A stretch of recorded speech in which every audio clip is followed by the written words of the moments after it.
Aujourd'hui, c'est la fin de la semaine avec la rentrée des classes. Enfin, elle est bizarre cette rentrée des classes. Alors j'ai un peu envie de parler d'école et de savoir. Ça a été une semaine très agitée dans l'actualité, notamment française, parce qu'on est en déconfinement.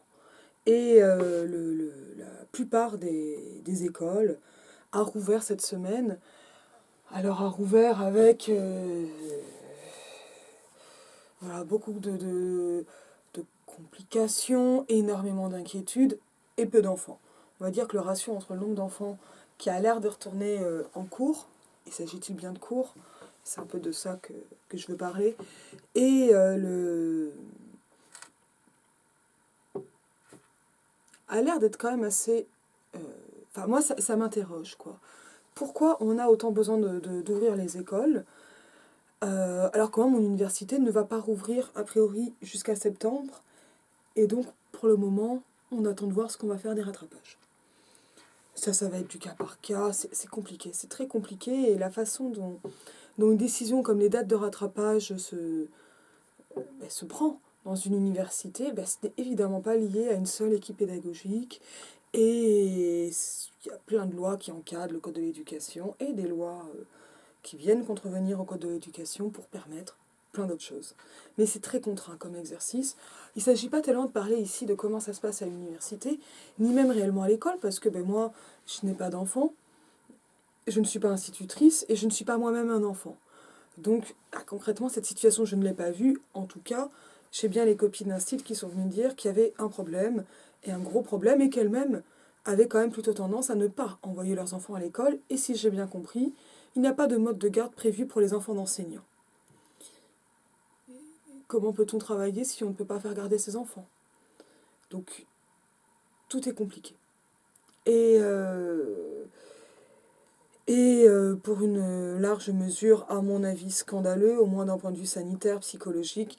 Mais ça, je vais partir du principe que c'est entendu pour continuer sur les aspects qui vont me permettre de développer parce que ce sera plus mon domaine. J'ai quand même été étonnée de cette réouverture, mais que je trouve prématurée, mais enfin moi je suis docteur, je ne suis pas médecin. Euh, des écoles et surtout donc d'une réouverture dans des conditions si difficiles. Finalement, le plus simple serait de ne pas rouvrir. Et j'ai même lu que si les écoles rouvraient officiellement pour lutter contre les inégalités sociales, pour laquelle la France est plutôt championne et c'est de pire en pire, mais finalement ce sont pas tellement les enfants décrocheurs qui pour le moment vont à l'école. Parce que pour pouvoir commencer à penser à l'école, à revenir, et même pour placer l'école au-dessus de la santé, on n'est pas dans un raisonnement ni d'enfants décrocheurs, ou de familles enfants décrocheurs, ou euh, on va dire marginalement, mais on n'est pas non plus dans... Enfin, c'est un raisonnement bourgeois, ça, en fait. Parce que la santé, elle est plus évidente quand on est issu de classes moyennes, bourgeoises, aisées, que de classes pauvres, où le corps est vraiment le capital. Et où l'école aussi n'a pas le même poids symbolique. Alors pareil, je ne suis pas sociologue, donc je ne vais pas pouvoir entrer dans les détails avec précision, mais en tout cas, en voyant tout ça, en tout cas, voilà, les inégalités sociales, c'est clairement pas à ça que ça sert. On nous parle de faim et de réouverture des cantines. Il y a plein d'endroits où on demande aux parents d'amener leurs gamelles. C'est pas vraiment ça qui va changer. Puis si c'était vraiment le cas, je pense qu'on tabasserait pas les gens qui font des maraudes, hein, ou qui ont essayé de faire des distributions à Montreuil, par exemple, le 1er mai. Où on ne les arrêterait pas. Enfin, si c'était de la faim qu'on se préoccupait vraiment, c'est pas ouvrir les écoles qu'on ferait. Alors de quoi il s'agit? Il y a eu un moment où, enfin assez vite, le mot passé, c'est pour le MEDEF. Et oui, effectivement, surtout quand on voit que ce sont d'abord les maternelles qui entrent, et que même au collège, ce seront les 6e et les 5e avant les 4e ou 3e, et que les universités restent fermées. On se dit, oui, effectivement, ce sont les enfants qui ont le moins d'autonomie, et qui donc peuvent le moins être regardés ou être confiés à des voisins que l'on... que, enfin, que l'on veut accueillir à l'école et donc dont on veut libérer les parents. Je pense que ça joue beaucoup. Mais je ne sais pas dans quelle proportion parce que je ne dois pas être statisticienne. Mais surtout, je sais pas, je pense pas que ce soit la seule chose. Et il me semble. Alors, déjà parce que d'un point de vue pédagogique, effectivement, c'est avec les maternelles qu'il est le plus difficile de travailler à distance. Un troisième va se repérer un peu mieux dans les devoirs en ligne qu'un sixième, etc., etc. Donc, en fait, l'argument aurait pu être aussi pédagogique. Mais en fait, ce que je vois là derrière, c'est une idéologie qui veut absolument qu'on bosse. Et qu'on bosse même à l'école, parce que l'école, elle est vue comme un travail qui ne serait pas rémunéré et un travail qui prépare au travail. Et ça, c'est vraiment un truc qu'on, qui est très fort et qui, pour le coup, euh, se sublime en une touche d'ego, à savoir que Jean-Michel Blanquer a dit que toutes les écoles devaient rouvrir parce que c'était une question d'honneur. Je trouve cela sidérant si c'est pour Michel Blanquer, puisque je vois beaucoup plus, là, c'est la confirmation de cette intuition. Il faut rouvrir les écoles parce qu'il faut rouvrir les écoles. Alors, le lapsus de Jean-Michel Blanquer en classe a permis quand même de montrer que le télétravail ne serait pas réellement du travail, comme si travail à distance, c'était du travail qu'on faisait de loin, ou comme si on était loin du travail, et comme si c'était grave. Alors quand je suis pas sûre que ce soit si grave que ça, en tout cas je pense que ça s'interroge. Parce qu'il a réussi à souhaiter apparemment, alors j'ai lu le titre, j'ai pas ouvert la vidéo, il a demandé si les vacances étaient bien passées aux élèves, me semble-t-il. Beaucoup de prudence sur ses affirmations. Ce qui quand même... j'ai eu beaucoup de chance pendant ce confinement. Je n'ai eu qu'un cours qui est maintenant achevé. J'ai encore des copies. Peu de copies, mais j'ai des copies. Là, ce sont les devoirs facultatifs. J'ai eu plus de copies avant.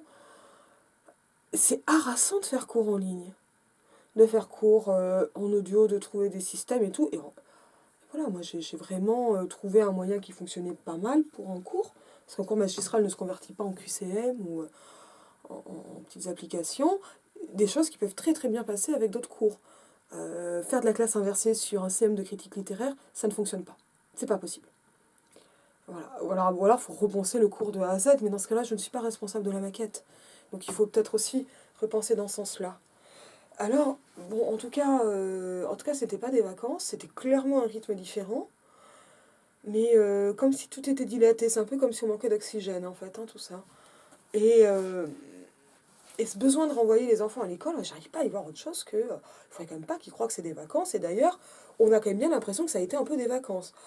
Je peux vous dire que si c'était des vacances, je les aurais quand même choisi un peu différemment. Par exemple, son cours.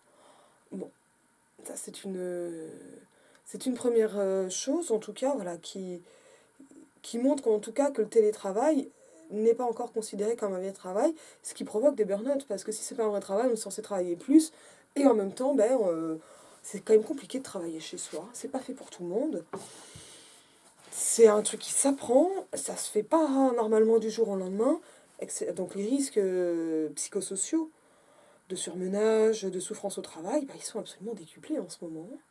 Et la souffrance au travail, quand même, augmente. Et visiblement, la souffrance au travail des gens, pas en télétravail, mais en travail en présence, a sacrément augmenté aussi.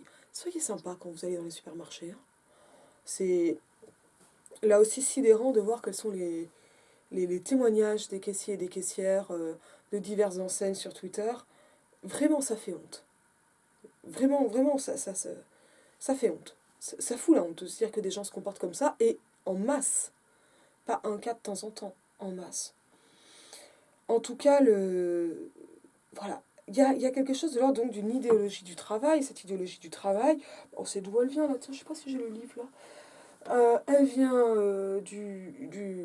d'après Max Weber du protestantisme, parce que finalement, le protestantisme déculpabilise le rapport à l'argent qu'avait le christianisme traditionnel et qu'a le catholicisme, donc avec l'interdiction de l'usure et une certaine glorification de la pauvreté. Et finalement, le protestantisme opère une inversion de ses valeurs, si je suis Max Weber, en, en amenant à voir la richesse comme le fruit mérité d'une vie laborieuse, et ce labeur est lui-même sanctifié. En gros. Ça, c'est éthique du protestantisme et esprit du capitalisme. C'est vieux. mais ça fonctionne quand même bien.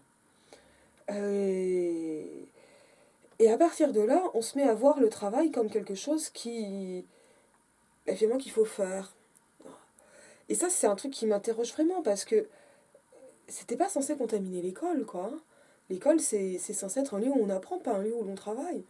Mais clairement, je dois bien avouer que dans mon expérience d'élève, d'étudiante, et maintenant dans mon expérience d'enseignante, ben oui, si, on...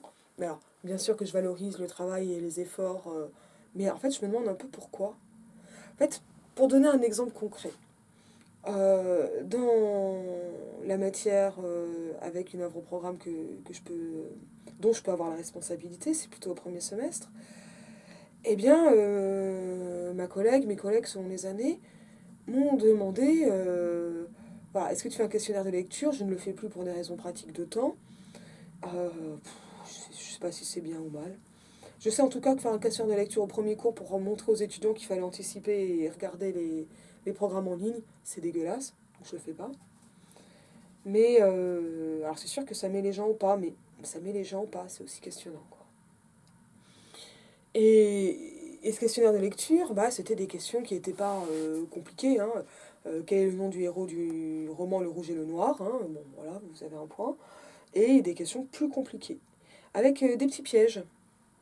Eh ben oui, par exemple, si vous me dites Louise de Rênal pour Madame de Rênal, eh ben je sais que vous avez révisé sur Wikipédia. Parce que Louise de Rênal, c'est vraiment son prénom, à Madame de Rênal, son prénom n'est prononcé qu'une seule fois dans le roman. Alors moi, ça m'intéresse parce que, est-ce que je sanctionne quelqu'un qui révise sur Wikipédia? Ben non. Par contre, dans le corrigé, j'explique que ça se voit. De toute façon, en général, si on a le point là et qu'on a révisé que sur Wikipédia, on n'a fait pas un bon questionnaire de lecture. Même sur des questions de cours comme ça. Et donc, en ce cas, et c'est beaucoup plus intéressant que le QCM parce que déjà, on voit l'orthographe des gens et leur graphie par rapport à la croix là, qui coche. Et donc, en tout cas, et puis pour le cas du rouge, dire Louise de Rênal, c'est se mettre à égalité avec elle.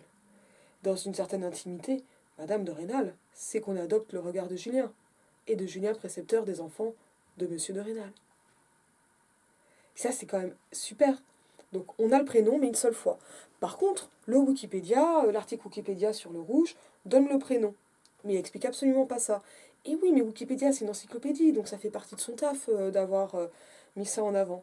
Mais si, en général, là, les étudiantes qui vont vraiment aller jusqu'au prénom de Louise de Rênal, en général, elles ont déjà lu le bouquin et elles ont révisé avec Wikipédia. Moi, j'ai rien à dire à ça. Et puis après, moi, je leur apporte quelque chose de littéraire.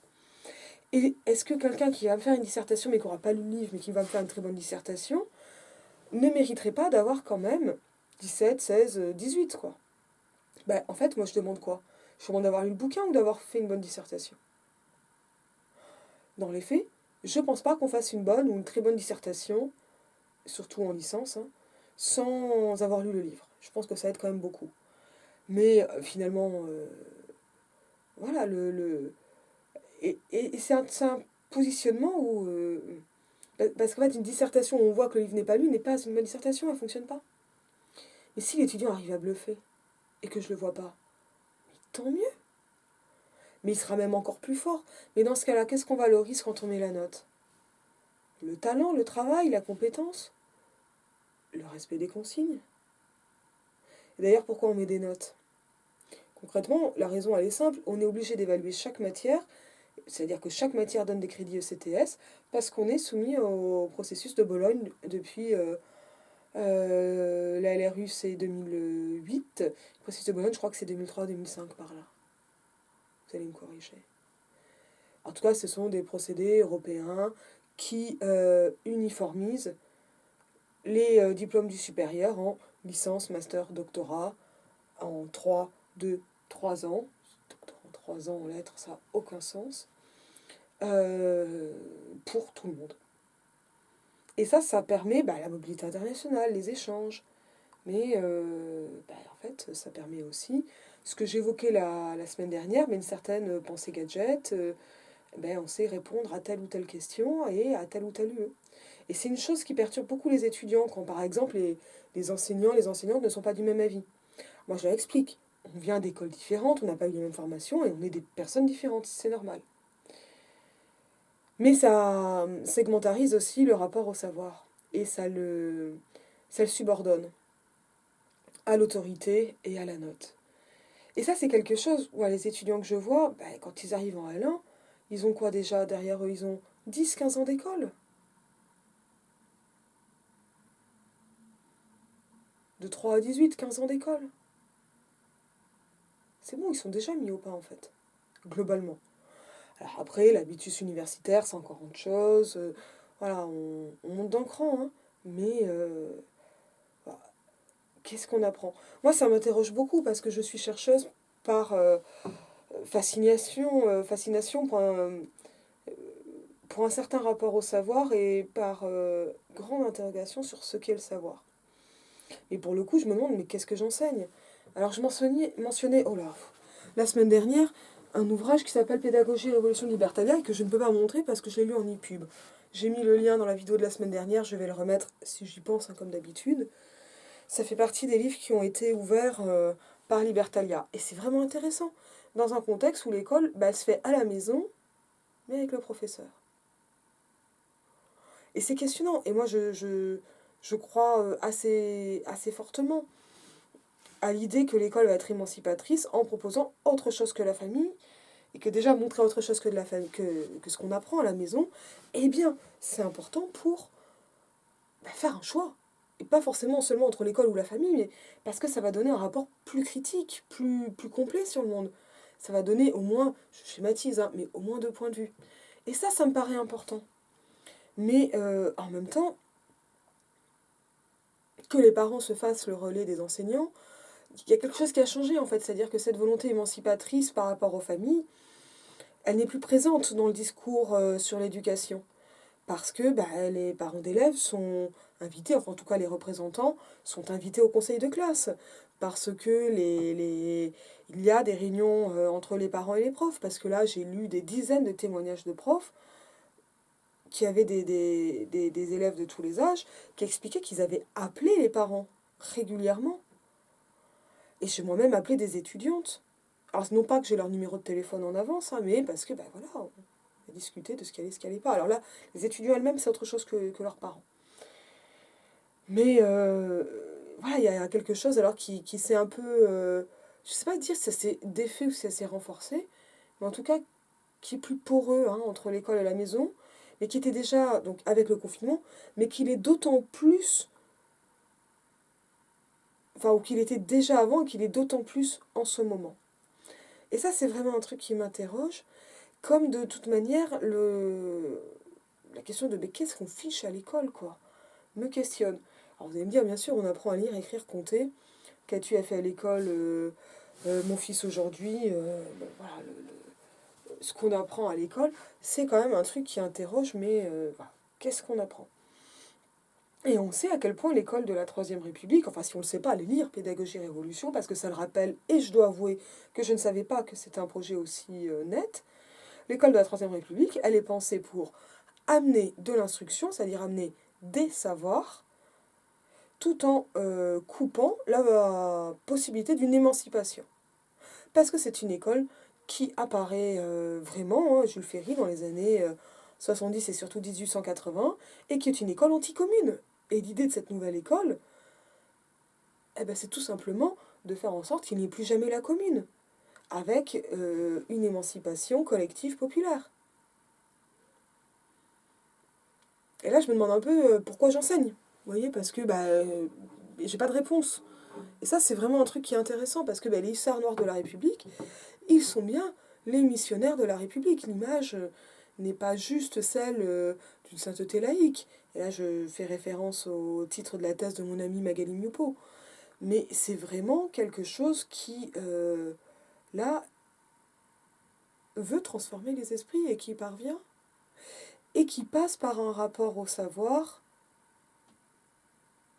comme transmis, mais qui ne va plus donner la possibilité de le produire. Et moi, ça, c'est vraiment un truc qui m'interroge en tant que chercheuse. Parce que je crois profondément que l'université, c'est un lieu de production et de transmission de savoir. et pour le coup de transmission à la source. Si on prend des images de ruissellement, il paraît qu'elles sont à la mode, hein, vous êtes au plus près, c'est là où vous en avez le plus et où c'est le moins transformé. Bon. Les choses sont quand même déjà plutôt intéressantes à ce titre.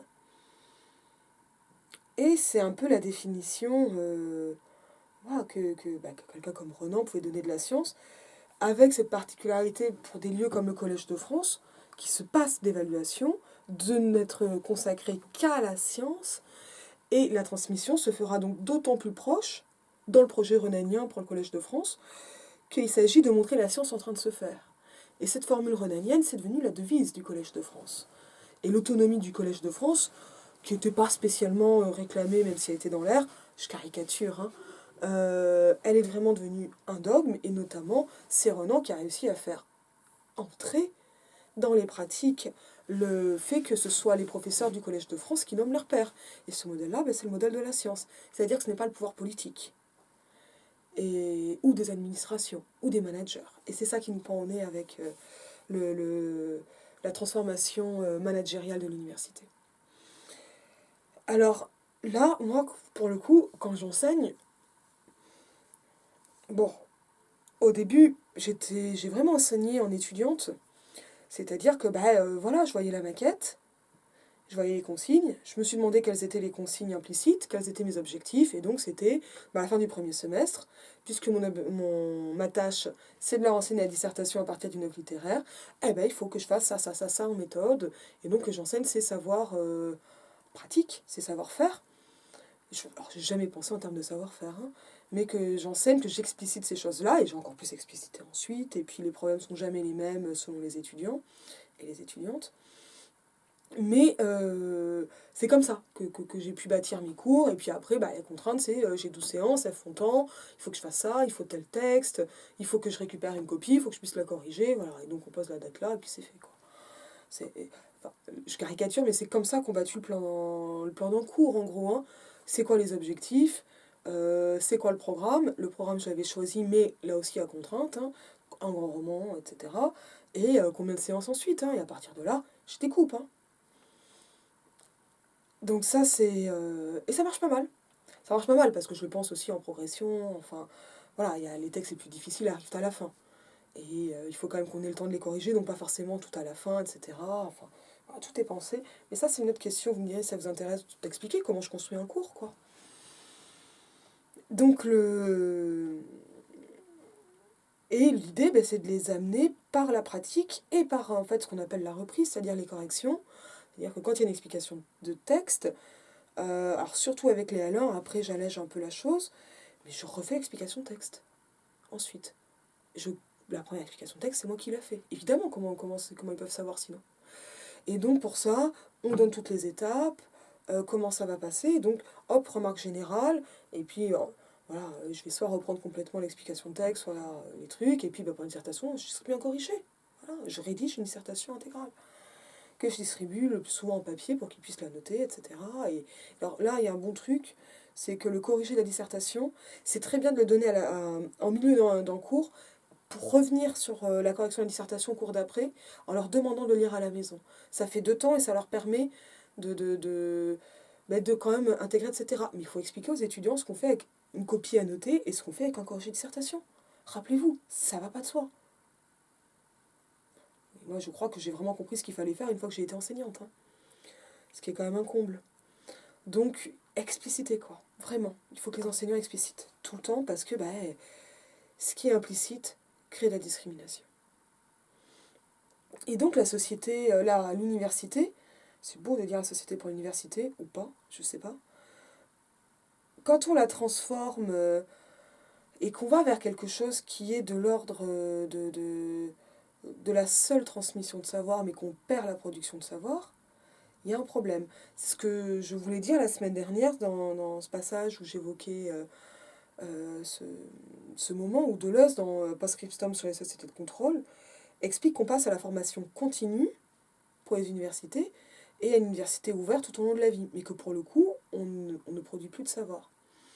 Et effectivement, en cela, la création des masters enseignement coupe quand même pas mal les futurs enseignants des pratiques de la recherche. Alors, j'exagère, parce que les enseignants qui allaient enseigner en école, dans le primaire, pouvaient passer le concours après la L3, donc la licence, et le CAPES pouvait se passer après le M1. Donc il y avait une initiation seulement à la recherche pour le CAPES. Et l'agrégation, c'était Master 1 ou CAPES. Voilà. Et à un moment, ça a été Master 2 ou Master 1 plus CAPES. Pas longtemps, je crois. Et donc là, à ce moment-là, il y a eu comme ça alors, symboliquement, il y a eu donc un rallongement des études, mais quand on dit qu'il y a un master enseignement, même s'il y a un mémoire à produire, qui devrait être producteur de savoir, qui en produit un peu, mais c'est fait dans de telles conditions qu'on ne peut pas réellement produire de savoir comme ça, donc on apprend qu'on peut produire des savoirs dans les pires conditions du monde. Quand on est en même temps en train de passer un concours, en stage, en train de tout découvrir, et de suivre des cours entre ce qu'on appelle maintenant les INSPE, c'est-à-dire les anciennes SP, c'est-à-dire les anciennes IUFM, c'est-à-dire les anciennes écoles normales, et l'université. Je sais pas comment les étudiants font pour réussir à rendre des mémoires de master enseignement, c'est extrêmement compliqué et difficile. Et, euh, elle y arrive. Mais c'est remarquable en fait. Par contre, au niveau de la science, ben non. Enfin, bien sûr que c'est de l'ordre de l'initiation dans ce cas-là. Alors la production de mémoire, c'est un truc un peu obligatoire pour le master, faut l'avoir fait quoi. Mais est-ce que c'est un mémoire de cette taille-là qu'il faudra, etc. Alors là, dans le détail, je sais pas. Moi, je suis très peu intervenue en master MEF et en master recherche. Mais MEF, c'est enseignement, c'est les masters pro enseignement. Quand on dit pro, ben, on acte la séparation en fait d'avec la recherche. Et il y a quelque chose du rapport en fait au savoir fondamental qui est en train de se perdre, qui se perd quand le crédit impôt recherche permet aux entreprises de défiscaliser, alors que les universités crèvent de faim. Pas les universitaires, les universités, mais parfois les universitaires. Quand on n'a plus d'argent pour les déplacements, mais même pour faire cours, ou pour acheter des livres. On ne parle même pas du fait que j'ai fait toute ma thèse sur mon ordinateur personnel, sans bureau. Je n'ai pas de bureau à l'université. Et dans pas mal de facs, les profs, même titulaires, n'ont pas de bureau. Bon, il y a un moment où on travaille comme ça veut dire qu'on travaille chez nous ou ailleurs. Ça veut dire que si on prend rendez-vous avec les étudiants, bah, c'est soit dans le bureau d'un collègue quand il y en a, dans un coin de salle des profs, ou c'est au café, ou c'est à domicile. Vous voyez tout ce que ça peut amener de problématiques. Et en fait, ça, ce sont des conditions anormales de travail. Je ne trouverais pas plus normal d'être dans un modèle à horaire de bureau, où on pointerait dans les bureaux, comme ça arrive pour les chercheurs à temps plein. Parce qu'on a peur que les gens glandins, il faut être sûr qu'ils travaillent. Mais être présent, c'est pas travailler. Hein. Et quelqu'un qui est au CNRS, qui a réussi à rentrer au CNRS, écoutez, si vous avez trois glandeurs dans le CNRS, ou des gens qui finissent parce qu'ils ont eu des accidents de la vie ou qu'ils ont perdu, j'allais dire la foi, ce qui est, j'ai envie de corriger par la vocation, mais tout est religieux là dans ces termes-là. S'il y a quelques glandeurs au CNRS, c'est une infime minorité. On n'arrive pas au CNRS sans avoir bossé comme une brute. Donc là, il y a quelque chose là qui est en train de se défaire. Et en fait, un savoir, c'est très compliqué de définir un savoir. Parce qu'un savoir, là tout à l'heure, je disais des savoir-faire. Alors on nous dit qu'il y a des savoirs, des savoir-être, des savoir-faire, je ne sais plus exactement. C'est vraiment du langage, je ne sais pas s'il était à l'origine technocratique, mais qui est devenu technocratique. Alors ça a un avantage, c'est de ne pas considérer seulement les savoirs légitimes scolaires comme des savoirs. Et n'est pas savoir seulement un savoir produit de manière scientifique. Une pratique, un rite, savoir manier un outil, c'est un savoir. Voilà ce qu'on peut appeler des compétences. Moi, j'ai quand même le sentiment que l'université, elle est là pour apprendre ces différents types de savoirs, mais qu'elle est là aussi pour... Alors, voilà, on va apprendre un peu par immersion en voyant les autres faire, et puis on continue, on est corrigé, on progresse. Hein. Mais l'université, elle est là pour montrer pour donner une idée de ce que c'est la production de savoir. Alors, par l'initiation, le mémoire en master MEF, par les conférences, par le fait qu'il y ait des cours magistraux, ça ressemble en fait, le cours magistral, au modèle du cours magistral. Alors, le cours magistral, c'est au départ le modèle de la conférence, en Sorbonne, etc. Ça vient de la chaire, hein. Mais ces conférences, c'est le modèle de transmission des savoirs, au départ. C'est celui qui sait qui explique à ceux qui ne savent pas. Ça pose plein de problèmes. Philosophiques, éthiques, pédagogiques. Voilà. Mais le cours magistral, il a... Voilà. Et il ressemble aujourd'hui, dans une version évidemment bien plus souple, allégée, etc. Mais un CM, ben, ça ressemble quand même pas mal à une intervention dans un colloque, hein, ou à une conférence directement. C'est... par mon expérience, on est quand même un peu plus relâché, on prend le temps de questions au moment, etc. C'est quand même un cours, il y a quand même une interaction dans un CM. Mais, faut dire, une interaction en conférence, il y en a plus dans les CM que dans les conférences. Mais en fait, c'est le mode d'échange des chercheurs. C'est ça qu'on apprend. On apprend ce mode d'échange. Et on apprend comment une pensée se déroule de façon longue. Et ne va pas consister seulement en ce qu'on appelle parfois la pensée en PowerPoint, c'est-à-dire par un ensemble de puces. Non, ce sont des raisonnements. Je suis partie de là, ça m'a amené à ça.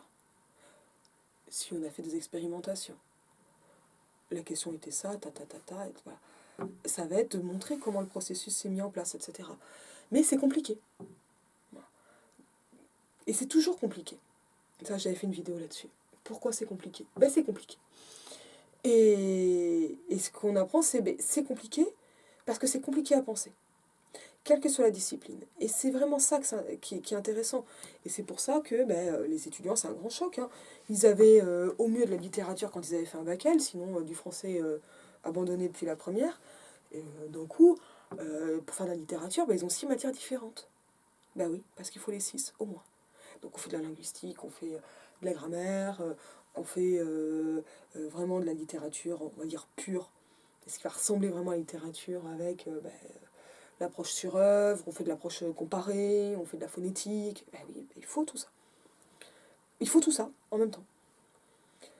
Parce que c'est l'ensemble en fait. Et c'est ça qu'on est un peu en train de perdre. Alors là, il y a eu un autre truc qui m'a pas mal interrogée cette semaine. C'est, pour le coup, quand on fait un cours, quand on produit un savoir, bon, on va avoir des signes de connivence, on va aussi créer quelque chose de social autour de ce savoir.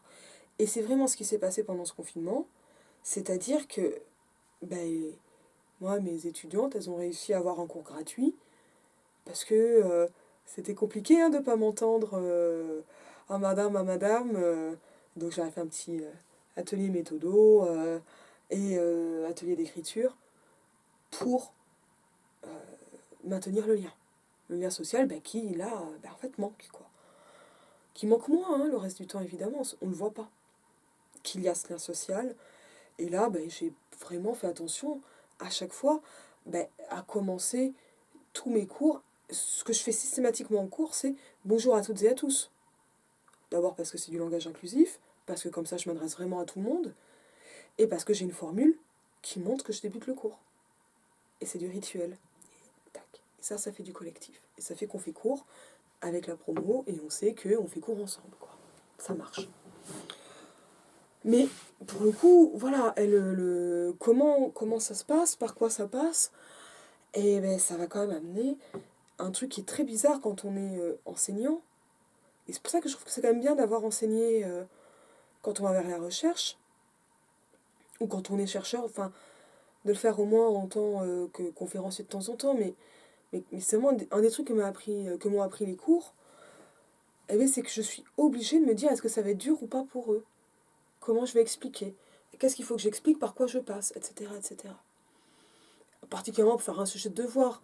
Ça, c'est trop compliqué, ils vont pas y arriver. Je me trompe tout le temps. Quand je trouve que c'est facile, je trouve ça difficile. Non, en fait, ils m'ont dit que c'était toujours difficile. Après, je leur ai dit que c'était toujours intéressant, qu'il n'y avait pas de choses intéressantes si elles n'étaient pas difficiles. Et on a un peu ri parce que voilà, c'est notre connivence. Mais comment ça va se mettre en place? C'est-à-dire qu'en fait, on anticipe la pensée de quelqu'un d'autre. C'est ce qu'on fait quand on écrit. On va aussi anticiper cette pensée-là. Mais là, moi, ce recul que je prends vraiment en ce moment, alors que bon, c'est ma spécialité aussi, hein, l'épistémologie. Hein. Enfin, c'est pas ma spécialité. Ma spécialité, c'est la littérature, mais ça fait partie de mes axes de travail. Le... C'est d'anticiper ce qui peut être compris de ce que je raconte. Et donc réfléchir à la façon dont on va le raconter, dont on va le présenter, pour que ce soit audible. Et ça, c'est pas simple. Et là, en fait, quand on fait ça, on n'est vraiment pas en train de penser à savoir en mode faut tenir correctement le stylo. Non. Si on tient correctement le stylo, c'est tout le corps qui travaille. Et évidemment, la coordination tête-œil-main. Mais je ne suis pas une spécialiste de ça du tout.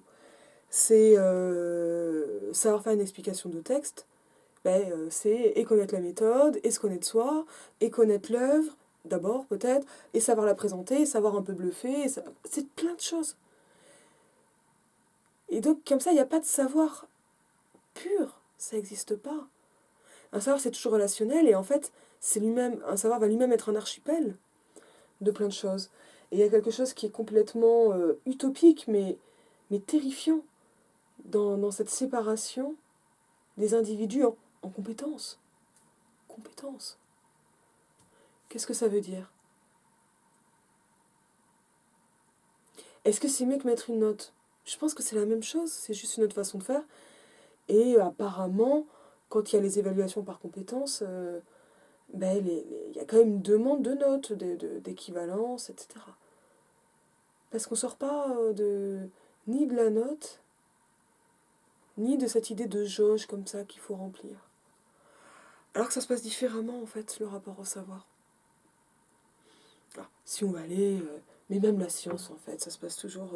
c'est toujours des rencontres, des hasards. Je